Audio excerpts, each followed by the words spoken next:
বৌদি ডিম রান্না করে এখানে ওকে দিয়েছিল একটুখানি জাস্ট রিভিউ দেওয়ার জন্য যে কিরকম হয়েছে। 4খানা ডিম রান্না করেছে, সবাই দেখতে পেয়ে যাবে। 2টো ডিম আছে বাটিতে, অলরেডি একটা পেটে চলে গেছে আর একটা যে হাতে পেটে যাচ্ছে। একটা আমার পেটে গেছে, এইটাই আমার পেটে যাবে এখন।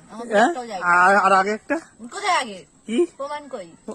বৌদি তুমি একটা খেলেও একটা খাচ্ছে। এই যে মিথ্যা কথা, হ্যাঁ ঢপবাজি মারছিস। ভিডিওতে তো তাই আছে আমার। হ্যাঁ তাই আছে, এই আছে সাক্ষী আছে তাই। কে খেয়েছে 2টো ডিম বলে যাও তো? কি কে খেয়েছে? কে খেয়েছে? আমার দুইজনে ভাগযোগ করবে। আমাকে ফাঁসিয়ে দিল, বলছে দুজনে ভাগ যোগ করে। আমি কিন্তু খাইনি, আমি অল্প একটুখানি খেয়েছি। আরে বসে বসে 2 ডিম খেয়ে নিচ্ছি। তুই তো অল্প একটু খেয়ে আমি যখন 4টা খেতে পারলাম 4টাই খেয়ে নিতে পারবো। ও কি রাগ করে দেখেছে, 4টে ডিম খেয়ে নেবে এক এক। এই যে বলে দিয়েছে সত্যি কথা, ছোটটাই 2টো খেয়েছে। ছোটটায় 2টো খেয়ে নিয়েছে, হাম্বুর হুম্বুর করবে। হাম্বুর হুম্বুর করে খাই না ডিম, হাম্বুর হুম্বুর।